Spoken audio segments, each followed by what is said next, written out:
Welcome everybody to another one of our Monday sessions, and welcome. And I'm Adam Hart, and I am Carl Swantoon. And if you hear some banging in the background, it's because I have a nervous leg and I keep bashing it on the ground. No, it's not true. There's construction next door where I am right now, so I apologize for that. But progress must go on. Who are we? We are Clear Impact Coaching, and we are really excited to have you here today. We've got an interesting conversation, something that's come up over the weekend in some of our postings. So, Carl, what are we chatting about today? Our critical connection to nature, and so how maybe we've lost a little consciousness around that.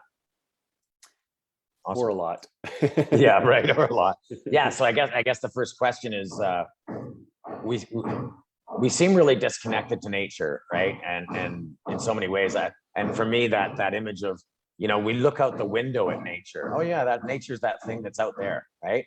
And maybe on a Sunday I get to go to the park or something. Yay! And that's, nature's become a sideshow. It's become maybe a little mini vacation, but it's not an integral part of our lives like it used to be. And so why is it that we've become so disconnected in so many ways from nature? Yeah, well, the biggest is just the way that societies have evolved. The Industrial Revolution and agricultural revolution, and all of a sudden it just put us into these moments where we didn't have to be nomads anymore, and started to build up our little communities that grew into bigger and bigger. And now we're at a point where comfort and convenience are what dominates our existence, and it's led to a point where now, the statistics show that 95% of our lives now are spent indoors, whether that's in your car, in your office, in your home. Right, crazy. Let me get back to that point. Adam jumps ahead. He's really good at it. And you hate to pull people back from what they're really good at, but I just want to talk a little bit more about that. How we got there.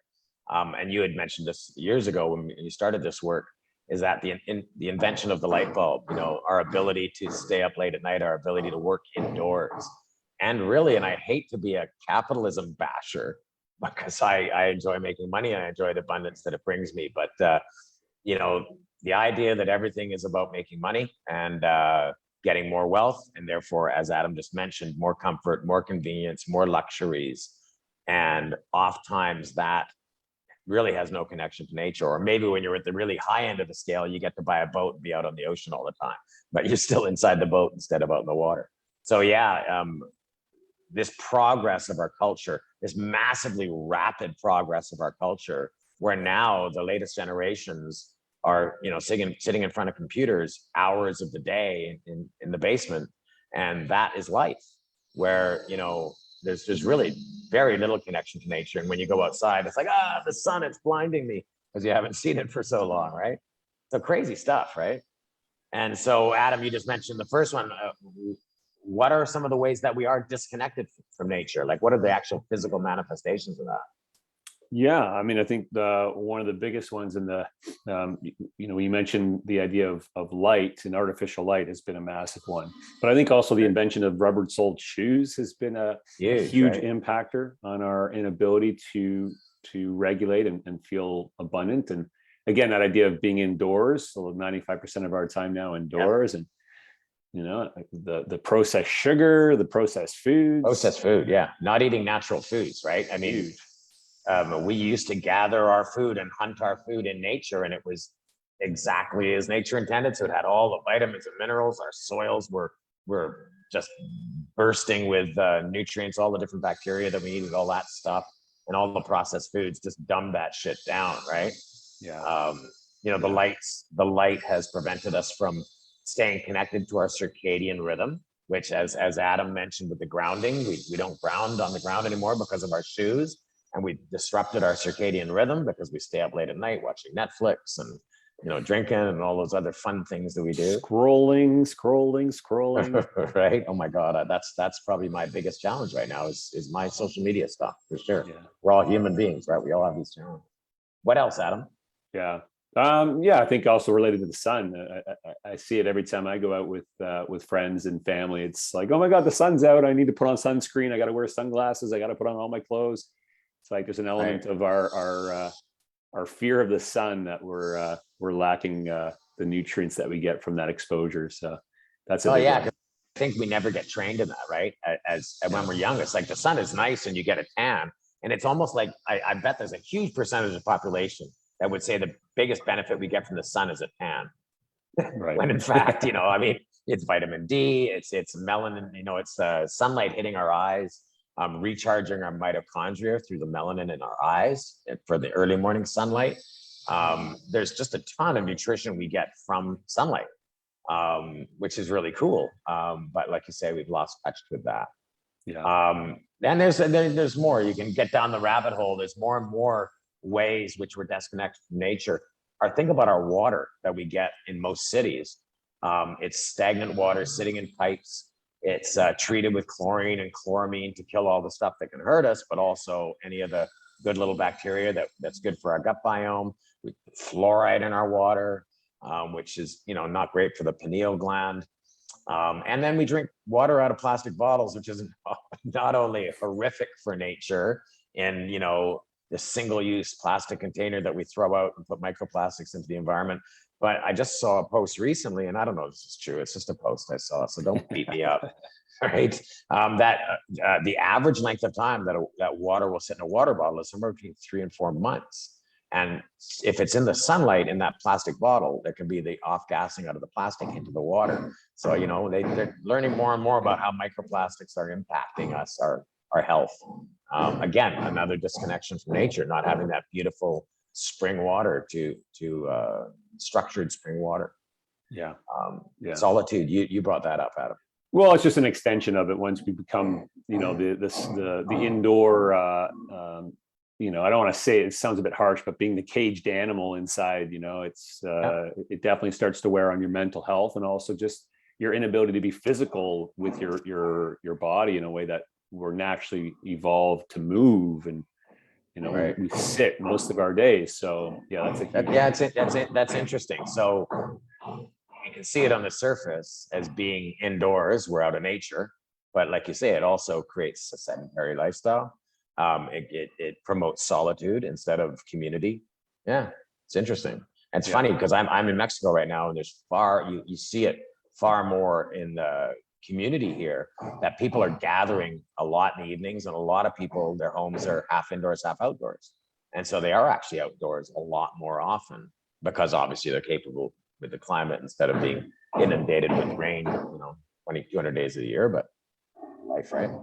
Yeah. So I want to talk about how this is impacting us, but you want to shout out for our YouTube watchers? Yeah, for sure. Yeah. Before we get into the impacts, which I think a lot of them are pretty obvious, but if you're watching us on our YouTube channel, please subscribe. We love the fact that we get to do this kind of work and spread the positive messages and vibes that we do. So if you haven't yet subscribed, hit that subscribe button right now, and we really appreciate it.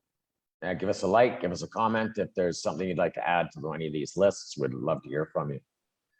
So how is this disconnection from nature impacting us, Adam? Yeah, I think the obvious ones are what we have on our list here. Inflammation is a big one. Different diseases, whether it's heart disease, diabetes, cancers, obesity is a big one. I think there's a real mental health impact as well. Huge. That is bigger than most of what we realize that is coming from our disconnect to nature. And maybe Carl, I'll let you, what is that? What in relation to the mental health side, how is that impacted by our lack of nature or access to nature?